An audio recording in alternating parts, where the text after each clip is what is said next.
Ça va être une journée de folie. Il va falloir en une journée monter une cuisine. Monter soi-même une cuisine en un temps record. C'est le but du concours qui a lieu ce jour-là dans un quartier populaire de Paris. Qui sait plus pour gagner plus? Réveillez-vous. Face à la gare Saint-Lazare, 12 bricoleuses et bricoleurs amateurs venus des 4 coins de France vont s'affronter dans le montage d'une cuisine en kit. L'organisateur, un grand cuisiniste, offre 8 000 € à l'équipe la plus performante. 3, 2, 1, montez! C'est parti!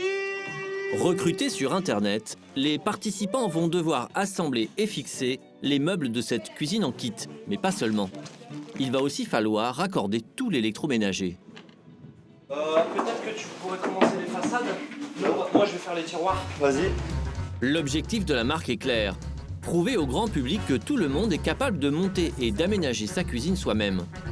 Pour certains passants, la chose semble pourtant insurmontable. Déjà, changer une ampoule, elle a du mal. Ouais, donc monter une cuisine.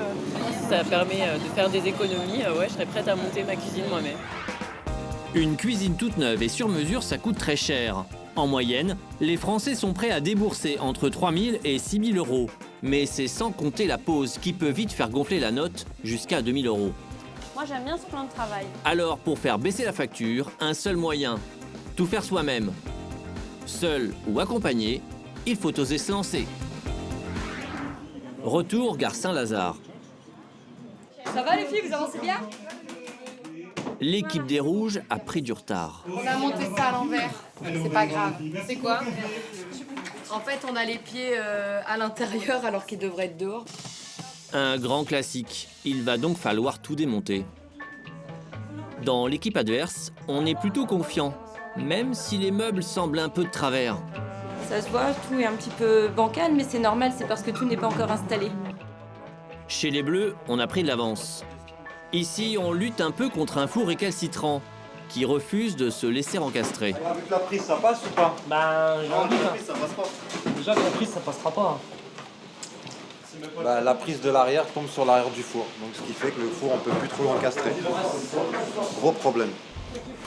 Après 8 heures de travail, les cuisinistes en herbe ont réussi à relever le défi. Et certains n'en reviennent pas d'y être arrivés tout seuls. Je voudrais la même à la maison. Dans quelques instants, un jury va récompenser l'équipe qui aura réalisé la plus belle cuisine avec le moins d'imperfections. Alors, verdict. Vainqueur de cette journée de battle cuisine entre amis, l'équipe des Vices Gourmands. Si ce sont les garçons qui empochent les 8 000 €, les filles estiment avoir bien lutté. On a perdu, on est un peu déçus, mais on a participé, on a rigolé, on s'est bien éclaté. Au moins, on s'est monté une cuisine. Voilà. Avec ce drôle de concours, le cuisiniste cherche à marquer les esprits et montrer que l'on peut triompher même lorsque la mission semble impossible. C'est exactement ce que pense Jean-Baptiste. Avec sa femme, ils viennent d'acheter une petite maison dans les Yvelines. Pour la cuisine, leur budget est serré. 4 000 € maximum, hors électroménager. Ils se sont donc résolus à tout faire eux-mêmes. Et dans sa cuisine, Jean-Baptiste s'y voit déjà. Ici, on va se retrouver avec notre table-bar pour pouvoir manger tous les quatre. On aura donc l'espace four micro-ondes sur cette partie. Le plan de travail qui va commencer sous la fenêtre. Si Jean-Baptiste semble aussi à l'aise, c'est que depuis quelques jours, il planche avec sa femme sur la conception de leur future cuisine à l'aide d'un logiciel 3D. C'est ça qu'on va mettre. Dernier rendez-vous aujourd'hui avec le cuisiniste afin de vérifier que tout est bien agencé. On trouve que le micro-ondes, il est trop haut. Alors, là, dans une colonne, le micro-ondes est à peu près à cette hauteur-là. C'est trop. C'est trop haut. C'est haut. Pour les enfants, c'est trop. Alors, dans ces cas-là, pensez à l'inverse. Pensez à mettre le micro-ondes en bas et le four en haut. Le couple va désormais pouvoir se lancer dans le montage de leur cuisine. Une belle opération, car elle leur coûtera au final 3 800 € sans électroménager. Ils vont ainsi économiser pratiquement 2 000 €. Donc ça va nous permettre de nous faire plaisir sur de l'électroménager un petit peu de meilleure gamme. Donc c'est plutôt une bonne nouvelle. Et si vous n'osez pas vous lancer seul ou que votre budget est trop serré, il est désormais possible de se faire aider. C'est ce qu'a choisi Cathy. Cette publicitaire de 53 ans ne peut plus voir sa cuisine en peinture. Ma cuisine, c'est plutôt de la récupération. C'est des copines sympas qui m'ont donné leurs meubles. J'ai acheté quelques petits trucs quand même que j'ai mis comme j'ai pu, mais elle n'est pas très fonctionnelle. Elle est moche, quoi. Ma cuisine est moche. Pour optimiser ses dépenses, elle a fait appel à Delphine Martin, cuisiniste à domicile. Bonjour, Delphine. Je viens pour votre cuisine. Enchantée. Delphine est payée entre 10 et 15% du coût total des travaux. En un coup d'œil, la décoratrice va pointer les défauts de la cuisine. On a un problème de fonctionnalité avec des meubles à différents étages, pas assez de plan de travail, un évier beaucoup trop bas et pas assez de rangement. Pour moderniser cette pièce de 6 mètres carrés, Cathy dispose d'un budget de 1 400 €. On va être honnête, c'est pas un énorme budget, Non. mais pour 1 400 €, on peut faire pas mal de choses quand même. Super.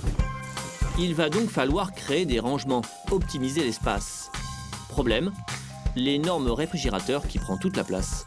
Je pense qu'on peut le décaler ici face à la porte. Comme on supprime la porte va plus nous gêner et elle aura un accès direct à son réfrigérateur. Côté esthétique, les choix de Cathy se précisent. Sa cuisine sera blanche et inox avec un sol noir. Un côté industriel qui devrait métamorphoser la pièce. Pierre. Bonjour Cathy. Le lendemain, nous retrouvons Delphine et son assistant Nicolas. Cathy va devoir elle aussi se lancer. Les travaux commencent par le désencombrement de la pièce, l'occasion de découvrir des accessoires complètement inutiles. Je ne suis pas sûre que Cathy se serve d'autant de couvercles sur ses casseroles. Donc on emmagasine et on trie rarement les cuisines. Donc il faut vraiment s'obliger à trier, à faire le tour, à donner, à se débarrasser de ce qu'on ne se sert pas. Une fois la pièce vidée, les filles s'attaquent au sol. En ajoutant des dalles de lino noir et fait ardoise à 10 € le mètre carré, Cathy va pouvoir recouvrir les carreaux abîmés de sa cuisine. Coût total pour le sol, 60 €. Et lorsqu'une étagère empêche la lumière de rentrer dans la pièce, Delphine a une idée toute simple. Et ce qu'on va faire maintenant, puisque l'étage du dessus gêne justement pour apporter cette lumière et gâche un petit peu la vue, on va la couper à ce niveau-là et supprimer le dernier niveau. Et voilà comment faire une petite économie. Pas la peine donc d'acheter une nouvelle étagère. Dans la cuisine, Nicolas a débuté l'assemblage et la fixation des éléments de rangement. Il s'attaque ensuite à l'évier, puis au plan de travail, coupé sur mesure. Ça te plaît? Ah, et j'adore. Ça change tout, c'est génial. Ben voilà, il n'y a plus qu'à réaménager. Et si, comme Cathy, votre robinet empêche l'ouverture de la fenêtre, Delphine a une solution pratique. L'astuce du mitigeur rabattable, quand vous avez un évier sous une fenêtre qui arrive à une hauteur standard et qui bloquerait pour la fenêtre, vous mettez un mitigeur qu'on peut rabattre ainsi, qui vous permet d'ouvrir la fenêtre normalement. Pour refaire sa cuisine, Cathy aura dépensé 1 100 € en meubles et 190 € d'électroménager, soit au total 1 540 € avec la prestation de Delphine. Alors il est peut-être temps pour vous aussi d'oser vous lancer.